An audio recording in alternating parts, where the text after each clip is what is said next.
Hey everybody, I'm here with a video log that I have not done before.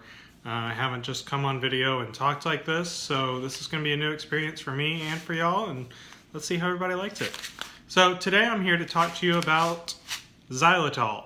I made a blog post about this, so if you've read that, some of this is going to be familiar to you, but I'm also just going to talk off the cuff about it, so some of this I haven't said before. The reason I'm talking about it is that I got this bag and another little bag of xylitol to try from this company called Morning Pep. They've been great to work with. They sent me this for free. I tried to do a giveaway that you saw on Instagram, so they've been real fun to work with, and this video is long overdue in the making, but I'm getting it out here. Just to give you a quick background on it, xylitol is a sugar substitute, or a sugar replacement, or whatever you want to call it. And it has that scary sounding, chemical sounding, synthetic sounding name, but it's not. It surprised me a little bit. It sounds almost more synthetic, chemical than a name like aspartame or sorbitol or sucralose or something like that. But xylitol is all natural, and it comes from birch trees. I've heard just random things here and there, mostly in things like fantasy novels or stories, people chewing on birch bark or getting the birch gum underneath the bark. And never thought about it, but apparently birch trees have a lot of natural sweetness, and so they can pull out from it just the sweetener that they call xylitol. Now, to back up a little bit, obviously we all know sugar doesn't have a good reputation, so a lot of people have been searching for alternatives to sugar for a long time.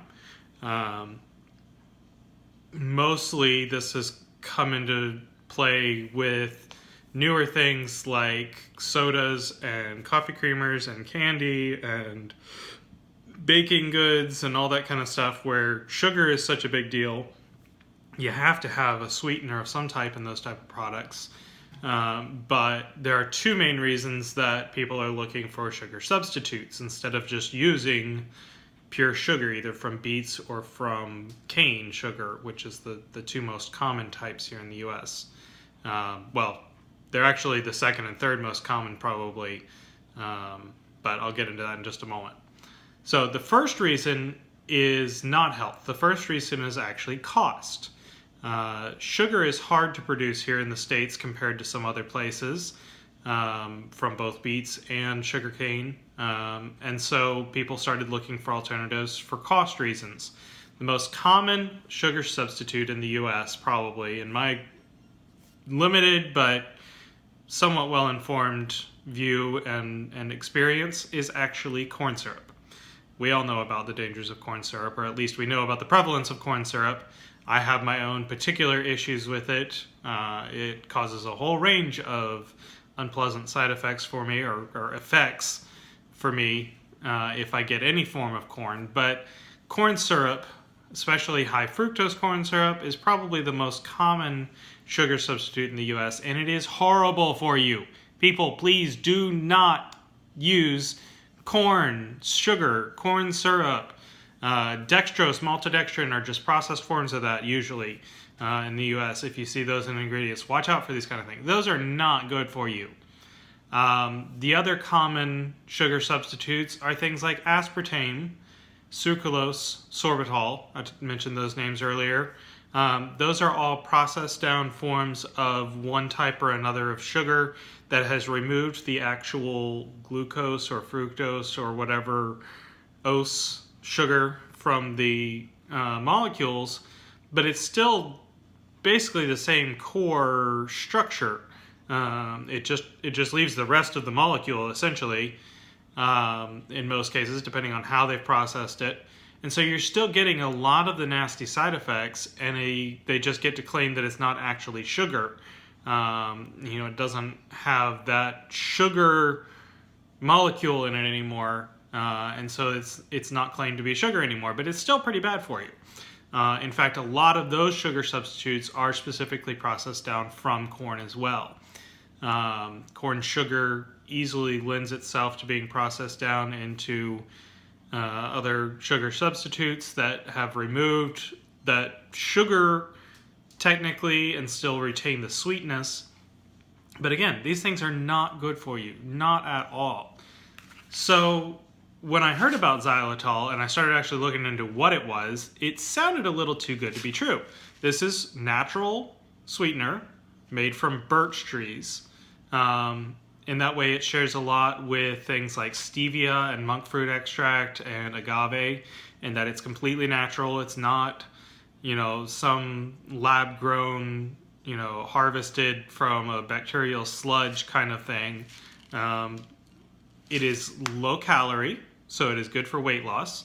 It is low glycemic, so it is good for diabetes. Anyone who has diabetes knows how important glycemic index can be. I don't have it myself, fortunately, but I know people that do, and so I know that can be super important.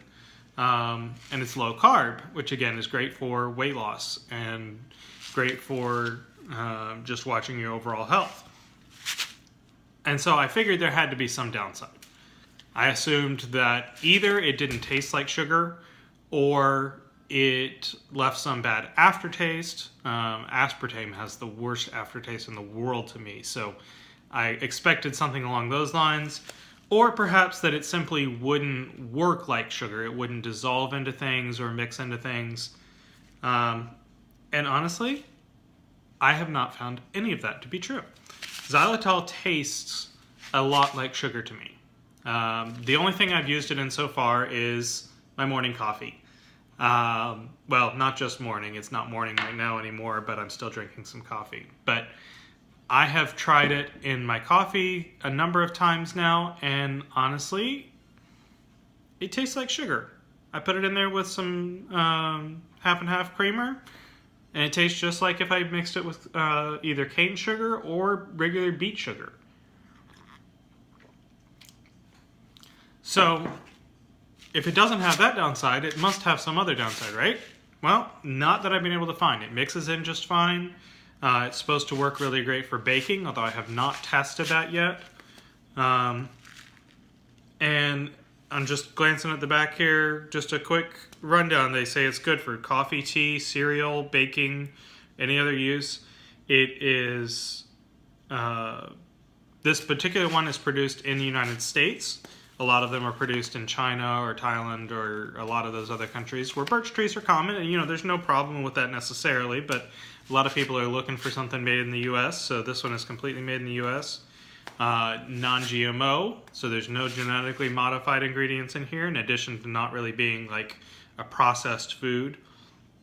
You don't have to adjust the measurements, and it's actually really good for your dental health. It fights plaque. Instead of just not promoting plaque and bacteria in your mouth like sugar does, sugar is really, really attractive to the nasty bacteria that can cause plaque and bad breath and all that kind of stuff.